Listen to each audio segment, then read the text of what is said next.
Ahoy!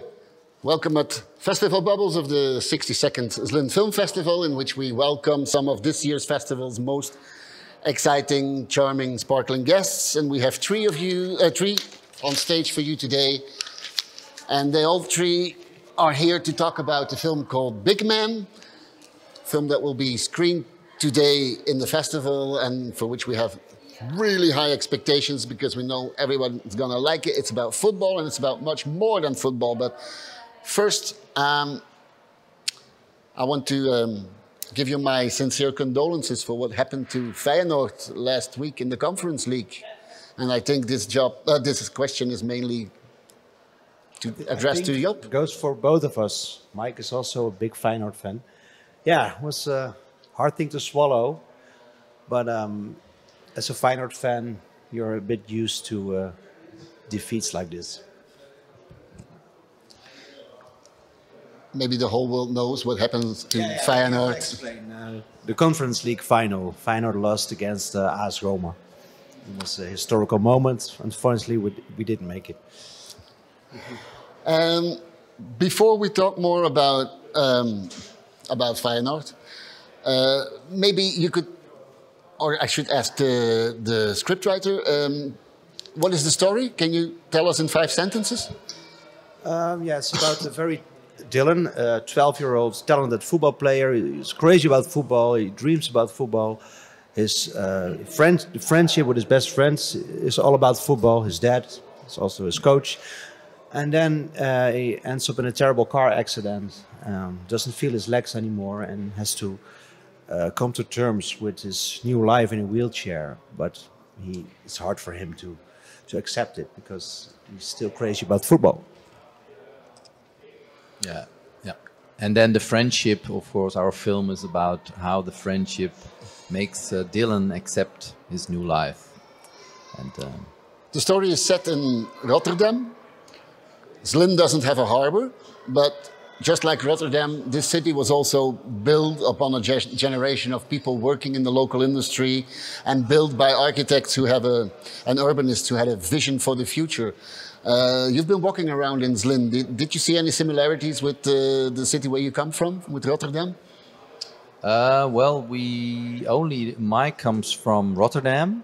But of course, I've seen a lot of the city when we were scouting for the movie, and well, I think what the similarities for me are is that there is a lot of space. So we are just here for one day, and the pedestrians and the streets are very wide here in Zlín, and that's the same in Rotterdam. A lot of cities in Holland are pretty narrow. For Amsterdam, for example, But I'm also talking about the minds of the people. Like you explained me about your film, that it's about people who go by the motto "act, don't talk." Yeah.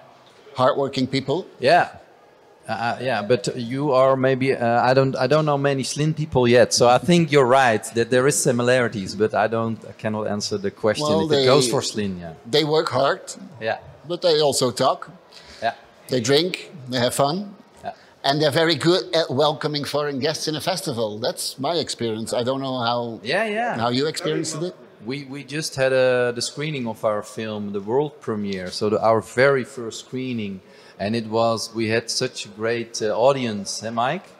Can you tell about it, Mike? And you can do it in Dutch or in English. Hoe het vol première was net. Oh, ja, moet ik het Engels? Ik vond de première wel leuk, want het is je eerste première en dat is ja, toch wel wat. Dat maak je niet elke dag mee. En ik ben erg blij dat ik die kans wel heb gepakt toen ik was gevraagd. So Mike just explained that he said it in a very nice way. It's my first premiere. It's something that doesn't happen to you every day. And he also said that he was grateful for having had this chance to do it, and that he was really happy that he took the chance, and that it was an impressive experience to be there at the premiere. Anyone of you has something to add to that about your premiere experience? Yeah, well, in Holland we did some test screenings, and it's a slightly different young audience than here. So there was a lot of rumor at the Dutch test screenings. The children were really yeah, enjoying the film with sound. And here it was really quiet, so we asked our guide of the festival. It was really. He said, "Yeah, but then the children are really like it because they're focusing on the story." So it was a big compliment, and yeah, we had a lot of questions afterwards for 20 minutes interview. So yeah. And then you come here and there's even more questions like this one. Maybe it's from Mike, but you also have a stories to tell about it. I guess, what was the biggest challenge for you as an actor? Playing football or riding the wheelchair? So wat vond je het moeilijkste? Voetbal spelen of met die rolstoel rond te redden? Voetbal, ja, voetbal in de rolstoel. Dat vond ik wel heel lastig. So playing football in a wheelchair? Ja. Want je gebruikt... Ja, je gebruikt gewoon spieren die je normaal niet gebruikt. En ik heb ook tijdens opnames had ik heel veel pijn aan me overal. En toen, ja, dat was wel moeilijk. Maar aan het einde ging het wel beter elke keer. Because you're using muscles that in general you never use. So after every shooting day, Mike had a lot of pain in places where he didn't expect it. But then by the end of the shooting, he was used to it and everything got better. But I heard that you're very good in something else that also has to do with wheels. Je bent ook heel goed in iets anders dat wel met wielen te maken heeft. Wheelies? Ja. Ja. Fiets. Ja, vertel me. Over... Waar ben je goed in? Oh, ik doe heel vaak wheelies op een fiets. Daar ben ik goed in. So you're good in cycling? Ja. Doing stunts on your bicycle. Can you tell us more, Camille, how easy it was to work with a guy who knows how to ride a bicycle? Yeah, it was. We were looking. It was a pretty tough role to play. It's a very physical role. Dylan needs to play as a handicapped boy. He does a lot of stunts in his wheelchair. He has to play football. He has fights. There is a lot of physical. We wrote a lot of physical actions. So we were looking for a sportive guy who could act, who could play football very well, who could play a disabled guy. And Mike, when we scouted Mike, when we did our first rehearsals in the wheelchair, he was really doing a wheelie in 1 minute because of his experience with the biking and all his stunts. So we were like, whoa. And he really was enjoying the playing in the wheelchair. So, yeah. Maybe I can add something to that. Mike and I, we practiced all summer. So every week I would go to his house, pick him up in my car, and then his dad works at a school, and we could use that sporthal, like in the gym for training. And Mike is a true natural. He's very skillful handling the wheels, doing wheelies in his wheelchair, and of course playing football upside down in his wheelchair, walking on his hand like a dog. It's a bit difficult. Climbing in and because out of the wheelchair, falling out of the wheelchair. It took me years. His own stunts. Yeah, but as a kid, it took me years to get there, and in a natural way. But yeah, that's Mark. He was a true natural. Oh. There's one question specifically for you, because there's also a special role in the story for parents and how they learn to deal with what happens to their son.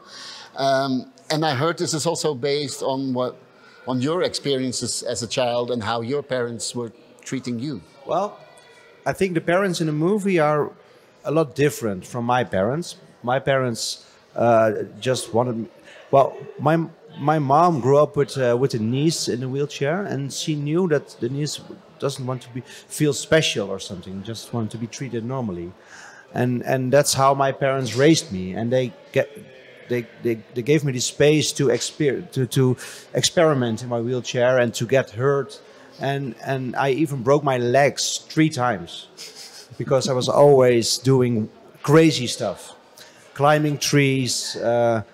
Yeah, all kinds of things. 3 times I broke my legs. So the parents and that's, I was born this way. So my parents could get used to it from an early age. And Dylan in the story gets handicapped when he's 12. So it's a big change for his parents. So we wrote different parents that fits the story better. I have one last question for the 3 of you. question that we ask everybody here. You know Zlín is the capital of shoes.